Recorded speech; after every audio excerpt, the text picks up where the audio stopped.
On the afternoon of November 17, 1989, approximately 15,000 students gathered in Prague to commemorate the 50th anniversary of a student's death during Nazi occupation, marching peacefully through the city, carrying candles and chanting freedom and democracy, until riot police trapped them on Narodny Avenue and beat them with batons in an assault so brutal that rumors spread through Prague, claiming police had killed a student named Martin Schmid. The rumor was false. No student had died, but the brutality was real, and within hours, Czechoslovak citizens who had endured 41 years of communist rule began gathering in Wenceslas Square, demanding change in protests that would grow to hundreds of thousands within days. What followed was a revolution so peaceful that it earned the name Velvet Revolution, a 17-day transformation that saw a dissident playwright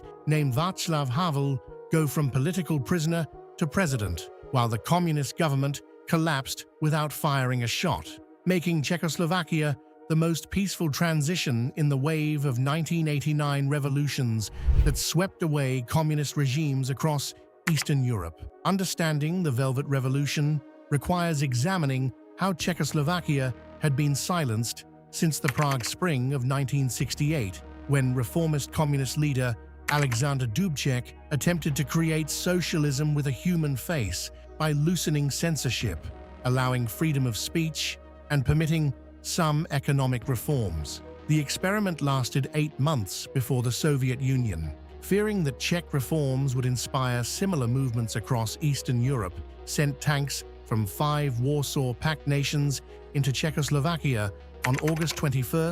1968, crushing the Prague Spring and installing a hardline regime that would spend the next 2 decades suppressing any hint of dissent. The period following the Soviet invasion became known as normalization, a euphemism for systematic repression that saw hundreds of thousands of Czechs and Slovaks lose their jobs for political reasons, intellectuals forced to work as street cleaners and boiler room operators, and dissidents imprisoned or forced into exile. The regime, led by General Secretary Gustav Husak, demanded absolute loyalty and punished anyone who had supported the Prague Spring reforms, creating a climate of fear where people learned to keep their true thoughts private and conform publicly to avoid persecution. Yet resistance persisted underground, most notably through Charter 77, a human rights declaration signed by 242 intellectuals and activists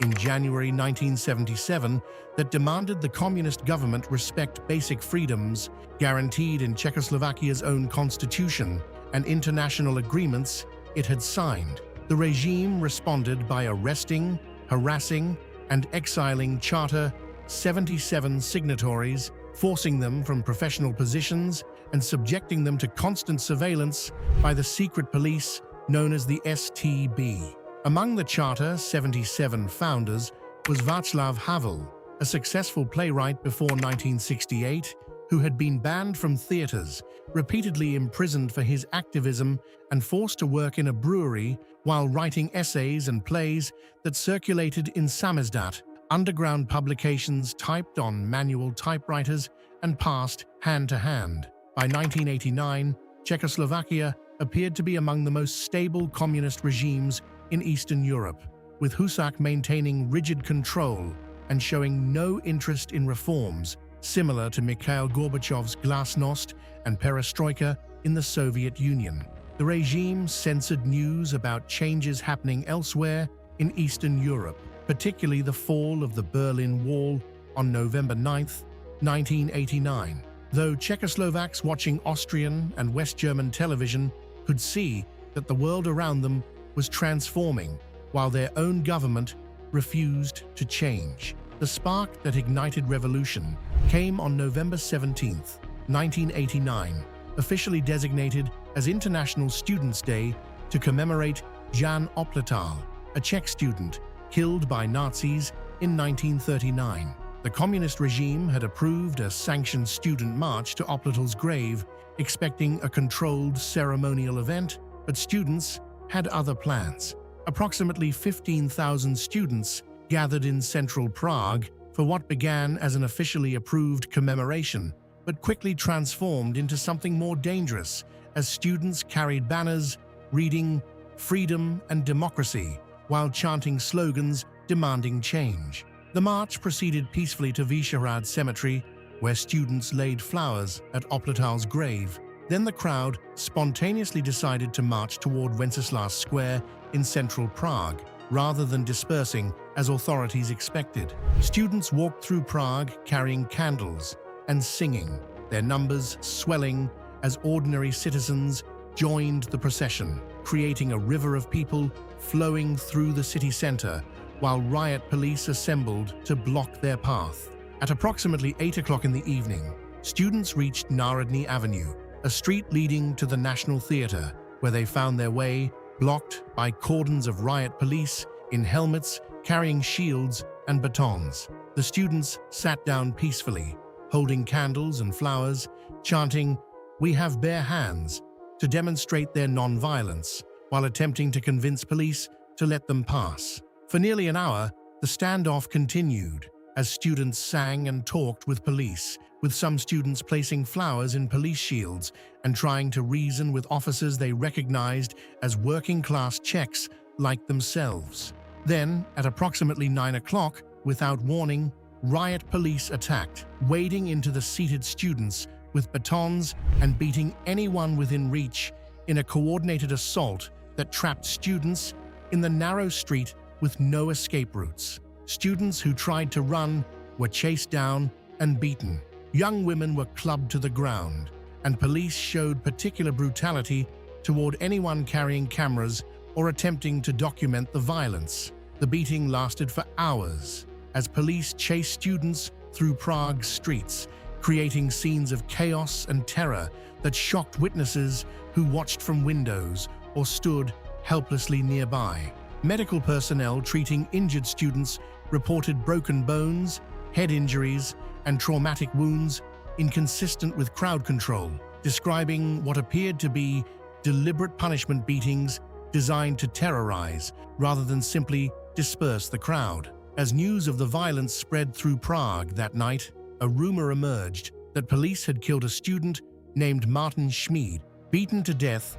on Národní Avenue. The rumor was false. Martin Schmid was alive and would later appear in public to prove it. But in the emotional atmosphere following the beatings, many Czechs believed the worst, and the rumor catalyzed public outrage that might otherwise have been contained. Years later, evidence suggested the rumor might have been deliberately planted by STB officer Ludvík Zivčák as part of a power struggle within the communist leadership, though this remains disputed. On November 18th, students at Prague's universities went on strike, occupying their campuses and demanding punishment for those responsible for the beatings. But more significantly, they began calling for broader political changes, including free elections and an end to communist rule. The student strike spread rapidly to universities across Czechoslovakia, while workers in Prague's theaters, actors, directors, and technicians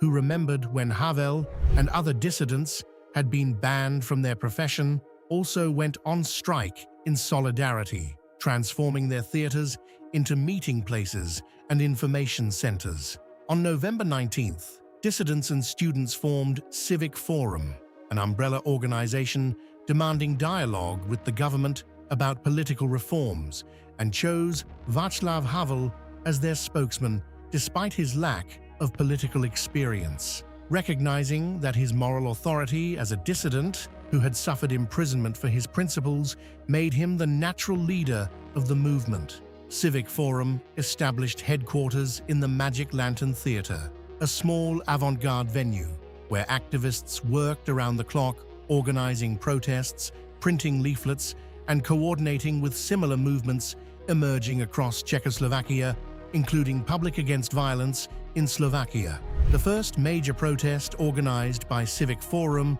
took place on November 20th in Wenceslas Square, where approximately 200,000 people gathered to hear Havel and other speakers demand political change. The gathering represented a direct challenge to the regime, as public demonstrations had been effectively banned for 20 years, but the size of the crowd deterred police from intervening and emboldened organizers to call for even larger protests. Each day brought bigger crowds as word spread through Prague that something unprecedented was happening, with attendance swelling to 300,000 on November 21st, then 500,000 on November 22nd, creating a human tide that filled Wenceslas Square from end to end. The protesters developed symbols and rituals that became iconic images of the revolution, most notably the jingling of keys that demonstrators would shake above their heads while chanting, "It's time to go," the rattling sound creating an unmistakable message to communist leaders that their time was over. Protests featured speeches from balconies overlooking the square, with Havel student leaders and cultural figures addressing crowds who responded with chants and songs, creating a carnival atmosphere that mixed serious political demands with humor and music. Alexander Dubček, the Prague Spring leader who had been forced from power in 1969 and spent 20 years in obscurity, appeared at protests to thunderous applause, symbolizing the connection between the crushed hopes of 1968 and the new movement. The communist leadership, led by General Secretary Miloš Jakeš, who had replaced Husak in 1987, initially attempted to suppress the protests by deploying riot police and threatening crackdowns, but the sheer size of the demonstrations made violent repression impractical without risking a bloodbath that would destroy any remaining legitimacy. The regime also faced pressure from Gorbachev, who made clear the Soviet Union would not intervene militarily to save Czechoslovakia's hardline government, removing the option that had crushed the Prague Spring in 1968. On November 24th, the Communist Party's entire leadership, including Jakeš, resigned, a stunning capitulation that seemed to represent victory for Civic Forum. But the party attempted to maintain control by installing new communist leaders who promised limited reforms while preserving the party's monopoly on power. Havel and Civic Forum rejected this compromise, demanding an end to the Communist Party's constitutional guarantee of leading role in government and the formation of a coalition government including non-communists, setting up a confrontation over whether change would be cosmetic or fundamental. To demonstrate public support for their demands, Civic Forum called for a 2-hour general strike on November 27th, asking workers across Czechoslovakia to stop work at noon to show solidarity with the movement. The regime warned that strikes were illegal and threatened consequences for participants. But the warning had no effect, as workers in factories, offices, shops, and transport systems stopped work precisely at noon on November 27th in a display of unity that paralyzed the country and demonstrated that the revolution had spread far beyond students and intellectuals to include the working class, whose support the Communist Party claimed to represent. In Prague's Wenceslas Square, approximately 750,000 people gathered for the largest demonstration in Czechoslovak history, filling not just the square, but surrounding streets in a sea of people that stretched for blocks, while in cities and towns across the country, millions more participated in local demonstrations. The general strike's success proved that the Communist Party had lost control of the country and that any attempt to cling to power through force would require violence on a scale the regime was unwilling or unable to employ, particularly with the entire world watching, and Gorbachev making clear that Soviet tanks would not rescue Czechoslovakia's communists as they had in 1968. Within days of the general strike, the communist government began real negotiations with Civic Forum about power sharing, leading to the formation of a coalition government on December 3rd that included non-communist ministers for the first time since 1948. The government promised free elections and began dismantling the mechanisms of repression, releasing political prisoners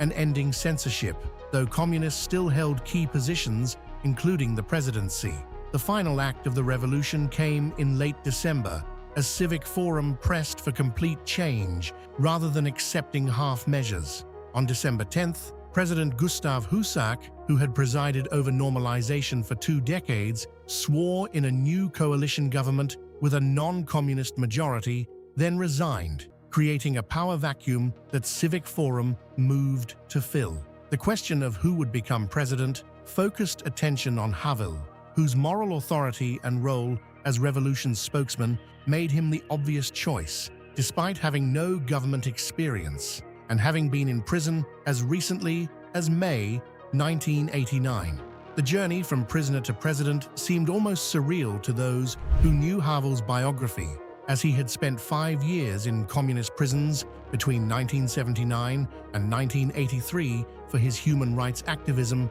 been repeatedly interrogated and harassed by secret police throughout the 1980s, and served another 8 months in prison from February to May 1989 for participating in demonstrations. His longest imprisonment had been particularly harsh, with guards forcing him to work in the prison workshop welding and working with toxic materials that damaged his health. Yet Havel had emerged from prison, maintaining his commitment to nonviolence and moral politics rather than seeking revenge against his persecutors. Now, less than 7 months after his release, the same communist establishment that had imprisoned him was preparing to make him president. On December 28th, the Federal Assembly, still dominated by communist deputies elected in rigged votes, met to choose a new president, and communist deputies, recognizing political reality, voted overwhelmingly for Havel rather than risk public outrage